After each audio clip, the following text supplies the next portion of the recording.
In the 2001 film Spirited Away, you get to watch as Chihiro, a 10-year-old girl, is pushed into a bizarre situation where she's basically forced to grow up. She starts the film clinging to her family, upset about leaving home, unable or unwilling to give up her old life, her comforts, and then, through this fantastical kidnapping, is forced to work for her and her family's freedom. Every YouTuber, even half as pretentious as I am, has talked about, if not this movie, something from Miyazaki's filmography, and that's fine. We know about the train sequence. We all saw the posts about how much empty space there is in the film. It's all good. But my favorite scene, which I probably can't show you because Ghibli hates me, is this one, where Haku gives her a rice ball and she eats it with no dignity, wolfing this thing down while crying ugly, scared, overwhelmed tears. Except that this scene is the one that I'm thinking about when I think of people talking about how powerful the scene is where nothing happens, but no, sorry, Insider, a lot is happening in this scene. Jesus Christ, no one knows how to talk about this movie. Anyway, I cannot hear the OST of this film without almost immediately getting to the brink of tears. If I wanted to take a step back, remind myself that I'm an entire grown-up adult cat, I could point out that the movie is ultimately a sweet one.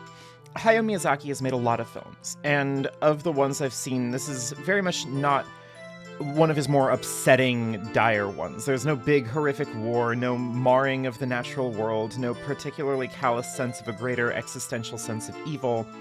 What there is the story of a young girl in a scary, overwhelming, bizarre situation, and her growth and consideration of other people materially improves the world she's unwittingly found herself in. It's uplifting, right?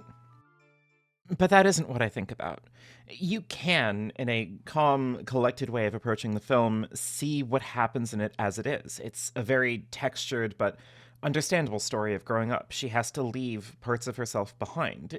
She can't be the shy little girl clinging to her mom, but she can't stay in the spirit world either, even if she truly loves Haku. She does simply have to carry on with the reality that her life is, like everyone's, a life with meetings and partings, and the joys and sorrows that come with them. But I can't get over languishing in the most emotionally taxing parts of them. Thinking about her alone with Haku, weeping, thinking about how, after everything they've went through, how much love and trust she put into him, they have to say goodbye. This is one of the foundations of my childhood. It's a weird thing to reflect on these days, considering that the relationship we're expected to have with our childhoods is one of media reverence. Every established series is desperate to try to capture our fond memories of our youth, sure, but there are some parts of my youth that just can't be like that. Outside of my stubborn reputation as a purist or whatever now, I can't really think about Spirited Away in terms of a product that I'd like to see again. Its essence somehow recaptured and resold to me. It exists forever as the film 9-year-old me watched and couldn't get over. And that's not a title that's shared by many things. So, whenever I think about The Legend of Zelda Majora's Mask, my first, sense memory is anxious. I shudder and I feel my heart start to pound a little faster. Something about the formative experience of waiting for this game to come out with bated breath, only to get this game that I couldn't figure out the first challenge and was left, stuck, helpless, panicking as a timer clicked down callously. This haunting, drifting, tragic underscore. The sky painted red. I hid from my family and cried that day in my room, I'm pretty sure. At the risk of repeating myself from my almost 2 years old video, even beating the game as many times as I have hasn't fully cured me of this fear, and since it is Darkness Year for me, I want to dive into this. A while back, noted internet human Jacob Geller wrote a video on how every Zelda is the darkest Zelda, and this is in no way a refutation of his broader points in that video. I'm not going to try and say that Majora's Mask is actually really secretly the darkest one or anything. I think that on some level, when you played these games, what context you engaged with them, can shape someone's perspective on their effect on your brain. I can play Wind Waker, a game that ends with this kind of bittersweet melancholy right before the big fanfare, and see it as a wild, fun adventure. Something that's occasionally visually profound, but overall joyful and exciting. I can even look at the bleak, burnt-out, gloomy vibes of Twilight Princess and feel very extremely normal about Wolf. It's not a stretch to consider why my perspective on Majora's Mask is so wounded by my past. Again, I can look at it as a real-life grown-up and know that it is ultimately a Zelda game. You fight the bad guys and save the day, and while it may be particularly brooding about it, while it could be the William Blake of Zelda games, depending on who you ask, I am still shaken by it. And I'm approaching this topic with a great deal of uncertainty because on some level, I still don't really know what I want to say about it. It's a splinter in my mind that has not gone away in over 20 years, but I feel like I owe it to this year's theme, to myself even, to pick this beast apart. So, let's start somewhere. So I think a fair place to begin is to give myself a bit of a courtesy. I am not unique in my position of being freaked out by this game. It has a pretty robust subcultural fascination, with the now retired Matthew Patthew of game theory making a big video on how the game's about the stages of grief, and the growing fan theory coming from that notion that Link died at the start of the game. Actually, wait, I just rewatched his video on it, and it's the same video. I propose to you that throughout Majora's Mask, Link is actually in purgatory, the waiting room of the afterlife, and that the game represents his journey to accept his death and move on. Wow. I disagree. Not to say that the areas aren't informed somewhat by responses to tragedy, that you can't draw some kind of inference here, but if there is any piece of art that's about the stages of grief, it's obviously Paula Vogel's The Baltimore Waltz, which if you haven't had the opportunity to see a production of, you should go see. And furthermore, I think that as much as it can be fulfilling to make these kinds of grand connections in art, it can just as easily be used to diminish as it can to expand. Chalking up all of Majora's Mask as about the 5 stages of grief feels a little incomplete. The southern swamp is populated by Deku Scrubs, whose princess is missing. Their swamplands rotted with poison, and they're punishing this monkey even though he's innocent. The northern mountains are frozen over, their hero dead, the village elder missing, his grandson bawling and crying as their people drift into a seemingly inevitable end. The eastern ocean is filled with the zombified fish, the west with unruly spirits of the dead everywhere. There are tangential connections to be made here and there. You can see denial, anger, bargaining, sort of depression and acceptance, sure, but this is also the part where, if The Baltimore Waltz had a film adaptation, I'd include a clip about how Elizabeth Kubler-Ross can sit on my face. Look, The Baltimore Waltz is a good play. Try and find a production of it.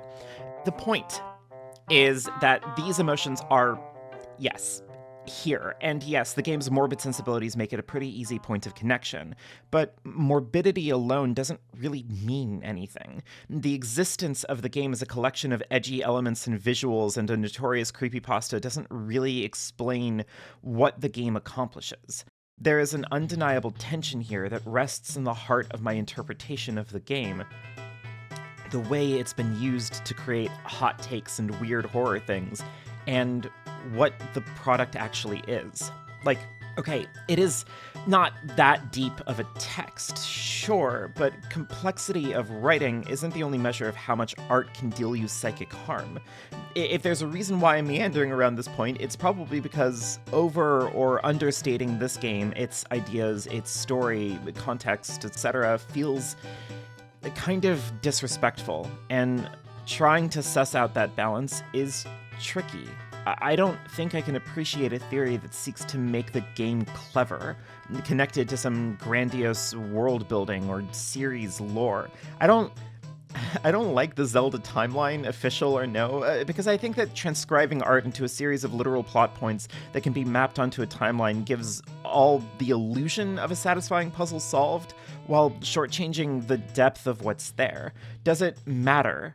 that this Link may grow up to be a skeleton in Twilight Princess.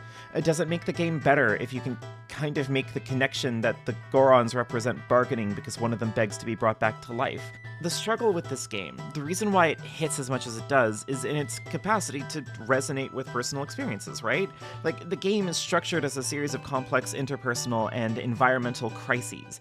Yes, you have to go to the 4 big temples and solve this large-scale issue, that cleanse the poison swamp, end the winter on the mountains, purify the waters in the ocean, and put the dead to rest in the valley, but along each branch of your journey, you run into characters that are all dealing with some kind of nightmare, ranging from the mundane, like this guy you have to talk to in order to get the Bremen mask, to the obscene, like the infamous Anjou and Cafe quest, or helping Romani fight off an alien invasion before her mom gets brain zonked and all the cows get stolen.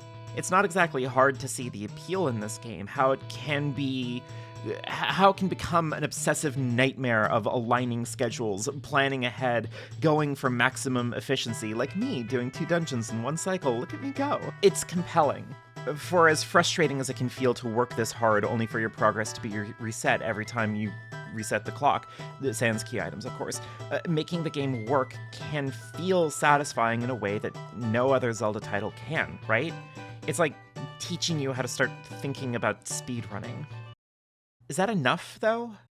I know all of these things. I've made this essay with these points over and over in my head. Every few months, whenever I'm reminded of this game, I know what my cold takes are for it, but it has never once been satisfying. It's never once actually purged these feelings out of me. Not even talking about it in my Echo video did the trick. Maybe part of what makes all these game theories and deep lore vids and Ben Drowned whatever is so unsatisfying to me is that they're all grasping blindly at the same set of emotional weights that I am. What I'm trying to say is that there's literally no difference between me and Matt. What I mean is that this game plays a pretty simple but effective trick on you, and it is the defining quality of the series as it grew in scope and complexity. Let me explain. So, okay. If you're not a pedantic hater like some notable YouTubers, you can get on board with me that while the look is dated, N64-era chic, polygonal slay, etc., the aesthetic of early 3D Zelda is striking. One of my clearest memories as a youth creature was loading up Ocarina of Time, hearing Epona galloping around as the moon rises over the land, the title song sweeping in over it. It's hard to have the kind of intimate expressiveness that later titles in the series could afford as technology grew more sophisticated, graphics improved, when they got Ash from the Rainbow Six Siege crossover event in Arknights to tell us about the Blood Moon. Rises once again. But back in the old times, with the palette as limited as it was, these 2 games use a lot of the world around them to help imbue an emotional landscape into it. Take, for example, Ocarina of Time. Again, a lot of YouTubers talk about this game, and why not?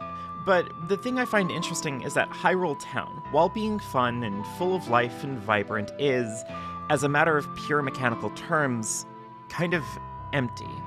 It has, 2 shops, which are easily ignored parts of the game if you're fucking skilled AF and know that you can get a free Hyrule Shield from the graveyard, a shooting gallery, a bowling alley, the Happy Mask shop, a side quest with the doggies, and the Temple of Time, which is important, sure, but overall, it's a town in Ocarina of Time. They can be nice set pieces, but they aren't as complex and mechanically relevant as dungeons or field exploration or whatever, but we all remember the town fondly. It feels lifelike. The music is bouncy and fun. The people are all silly. For what the game lacks in fidelity, it makes up for in a pretty specific sense of style. Ocarina of Time survives all the weird nerd criticisms in part because how it delivers itself speaks more to any particular shortcoming in level design or whatever. So, now, I'd like you all to remember that Majora's Mask is basically an asset flip of Ocarina of Time.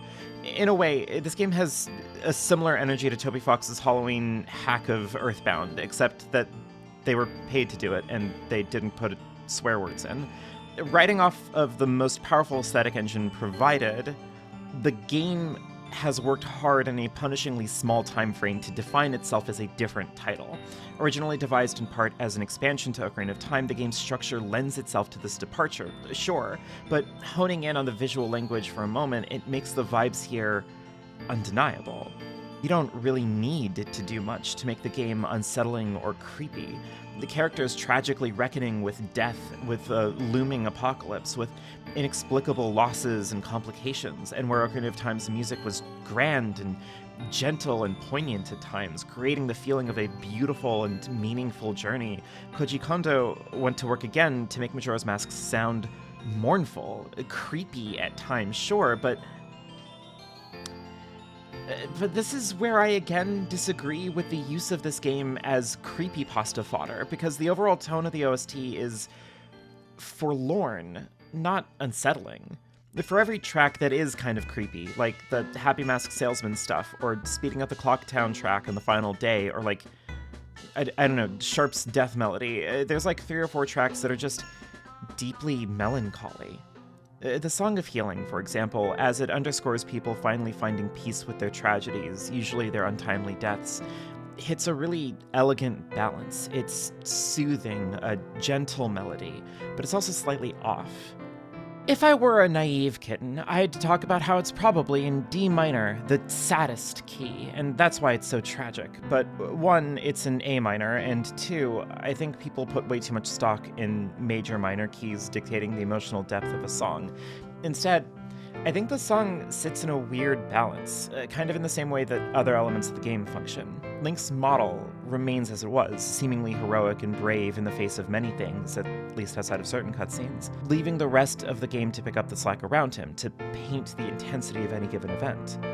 Likewise, Song of Healing is this gentle piece with a very odd resolution, but it's not itself dark or foreboding, creepy or melodramatic, left instead to gently color the accompanying scenes it's a part of, which is predominantly the scenes where you free yourself from the curse and put Darmani and Mikau's souls to rest.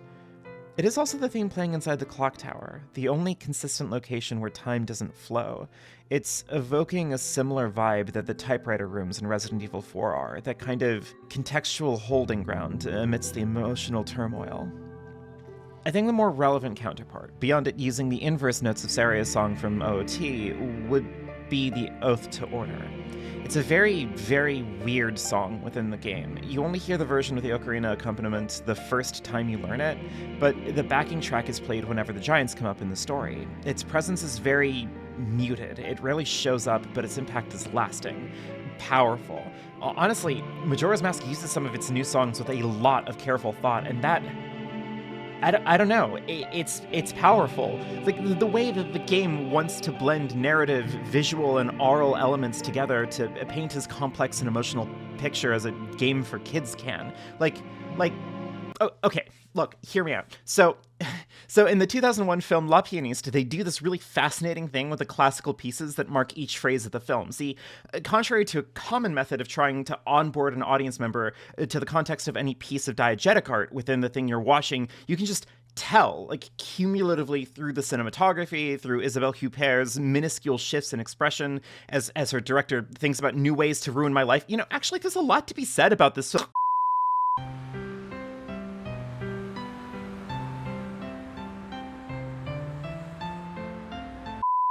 What was I talking about? Right. The game's always kind of like this. It's what I think elevates it as much as it does, and it's hard to gauge how intentional the cultivated vibes are here.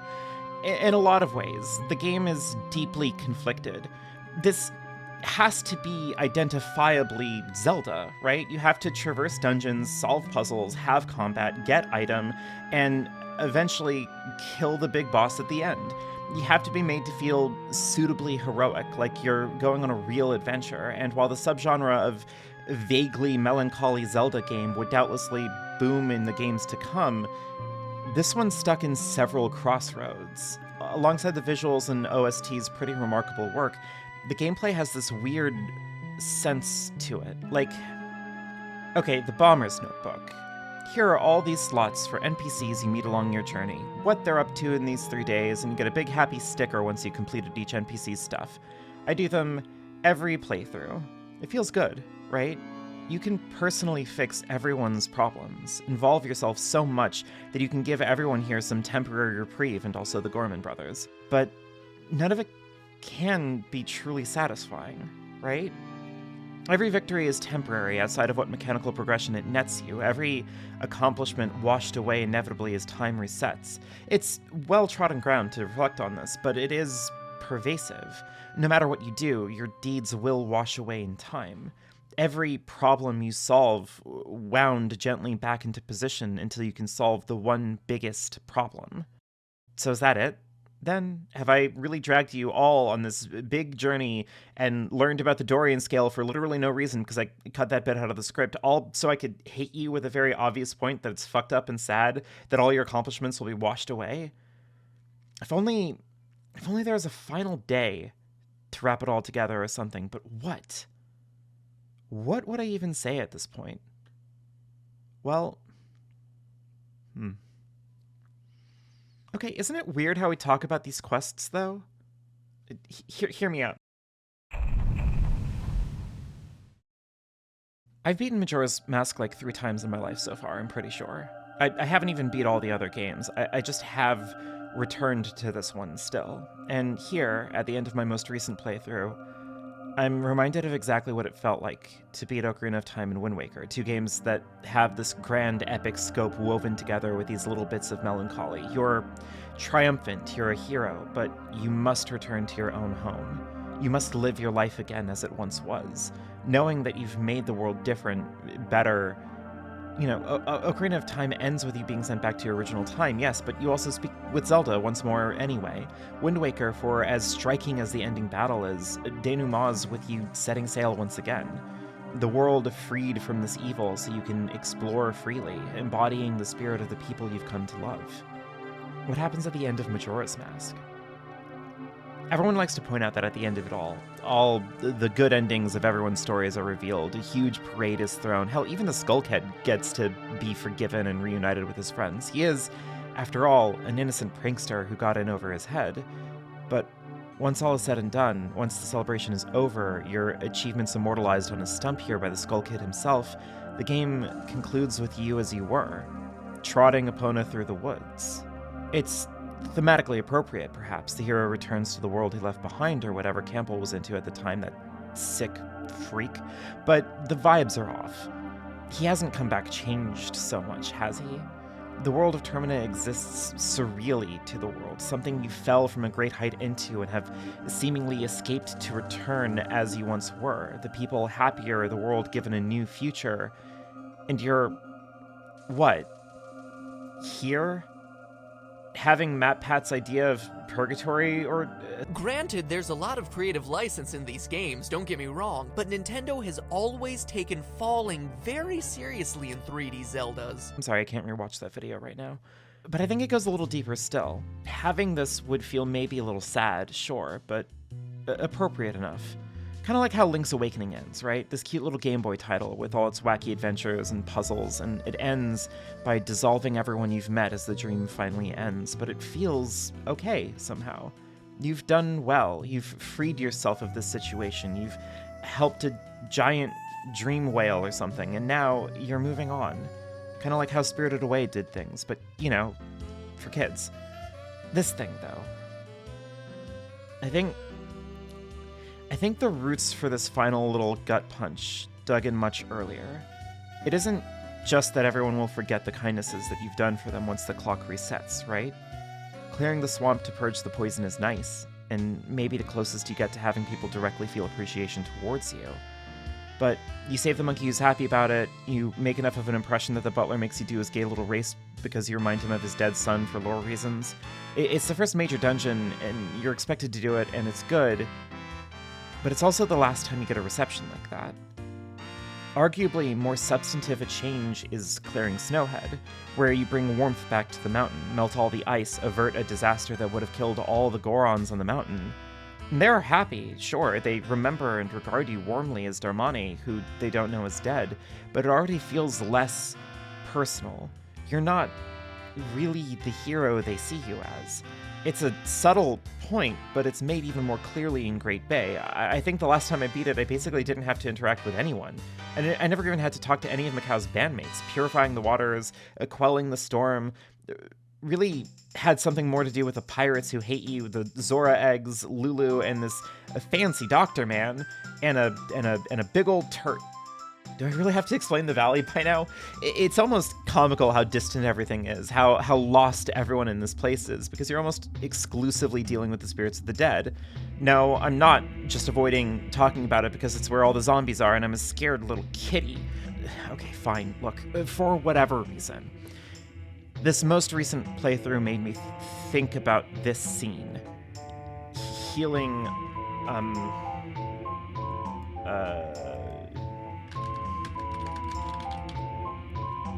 Pamela's dad. You sneak into the house, play the Song of Heels, get a mask, they hold each other. It's a tender moment. They do not talk to you at this point. If you try to, Tattle chimes in that this isn't about you and that you're being insensitive, which, like, the story of my life, Tattle, thanks. But also, that is kind of the point of all of these quests. Link has always been a selfless hero, helping people nobly and bravely, that's his thing, and oftentimes the appreciation received isn't very in-depth or whatever, but it is nice that people are happy when you help them. And yet, you're just not supposed to be involved in their lives beyond that. You're just outside of it. The vibes in this game feel hostile, in part because you are weirdly incidental to everything you do, or more specifically, you're not treated like a huge part of why this good thing happened. I don't know, maybe I'm too depressed and overthinking this, but just as you were with Pam plus Dad, you're kind of intruding in everyone's affairs. Worse still is the gut-wrenching realization that in order to get all masks and all stickers, you'll just have to break your promise to Anju. Even when you do either side of the quest, you're stuck just as an accessory to someone else's life. A pair of strong hands at the right place and time to give them some kind of solace in the final 72 hours of their lives. It's maybe talked about a lot, the cafe quest, partially because it's the most involved, partially because it's the only time in the game where you play as a different character than Link, partially because I remember sitting in Anju's room freaking out as a kitten while the final clock ticked down and down, that fucking track playing under it, the strings sinisterly rising, the earth shaking more and more, wondering where Cafe could be. Was he going to miss this? Was everything we did just going to end empty anyway? And when they do meet up, what? You get a mask that's used one time for one heart piece, and they smile and hold each other until the end of the world in like a minute and a half or so. Fuck.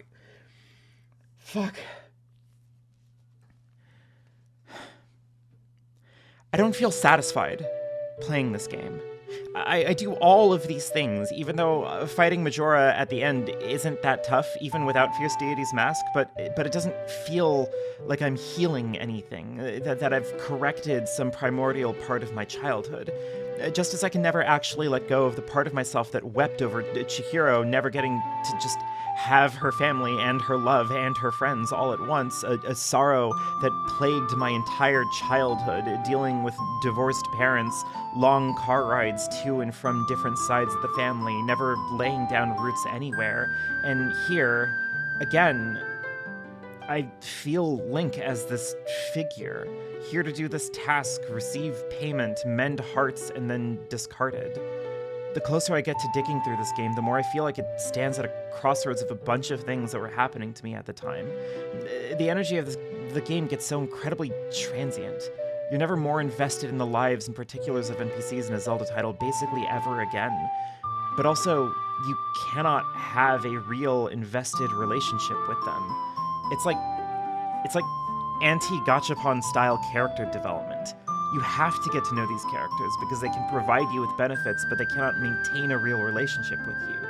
You have to use them, help them, take what you can, and move on.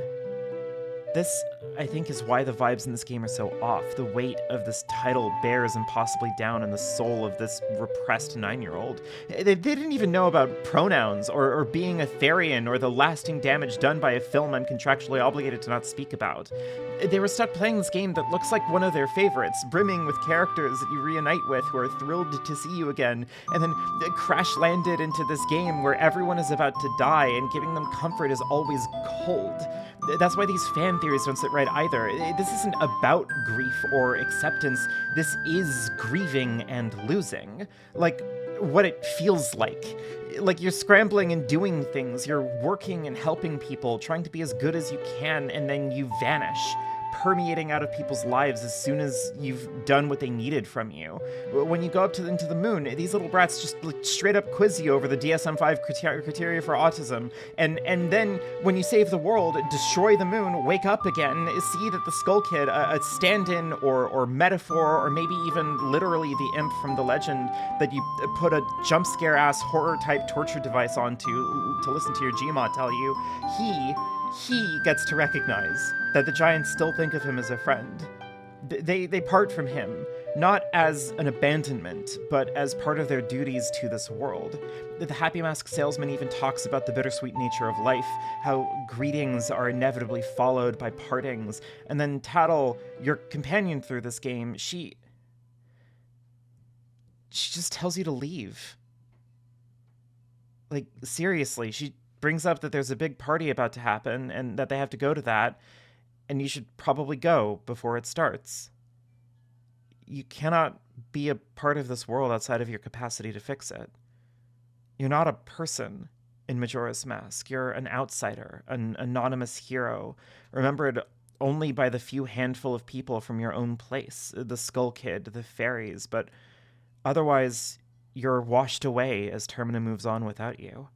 It brushes up against the feeling of depression so much more profound than simply representing stages of grief or dropping sick lore about dying for a sequel title, or even elevating above the already clearly tragic qualities of the game.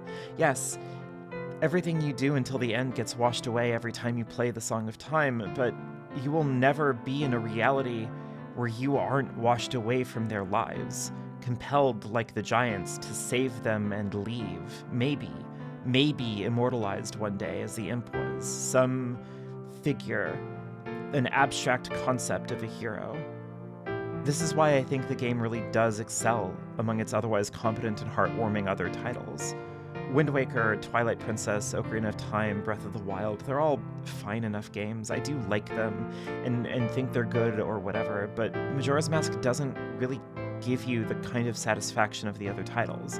It uses you, your time, your effort, and tells you that the best way to respond to it, the best case scenario for you, is to appreciate that you did a good thing and then go back to your old world, your own life. It's La Pianiste, but for 9-year-olds. And I don't know. That's a lot.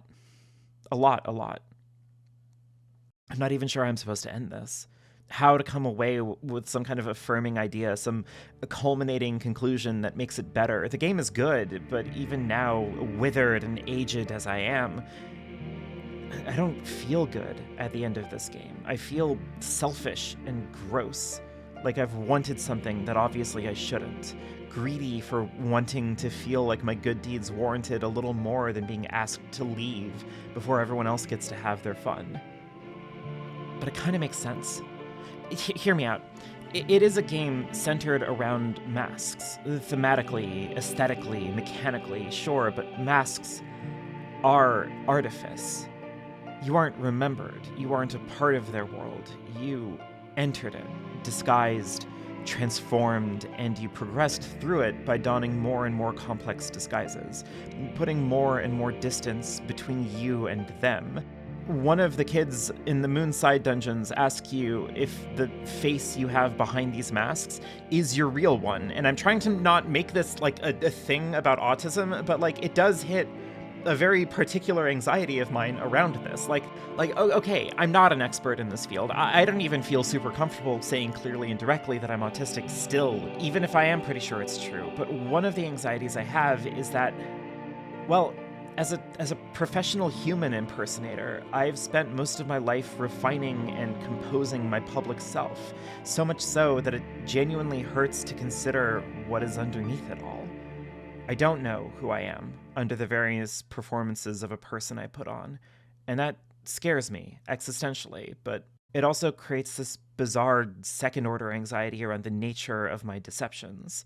Because because it's so easy to pathologize how I do anything, because I could be ontologically evil. It's really alluring to look at my human sona like it's a lie, like I'm manipulating people, hiding my true evil self from the world, but deception isn't always bad, right?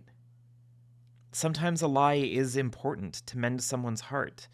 Sometimes you have to make compromises about these things, impersonate a dead Goron hero to save the people who need him. It's a compelling, understated quality to the game, but Link impersonates so many people, starts the Anju and Cafe quest by both being mistaken for a detective by Madame Aroma and mistaken as another guy who shares your name to get a reservation. There's no malice involved in this. You're not doing this for personal gain, or, if you are gaining things from these quests, it's for the ultimate goal of saving the world. And I don't know. No one really talks about it. It's so easy to get sucked into the gravitational pull of the bigger, bolder, more unsettling things, the creepy masks, the time loop nightmare, the genuinely horrifically unsettling vibes in Akana Canyon, that Link plays this anonymous spirit, a wandering trickster made up of different guises. It makes sense why he has to leave, why the world has to move on without him, because no one knows who he is. Staying there, carrying the deceptive spirits of the Deku Child, the Goron hero, the Zora guitarist, those aren't you.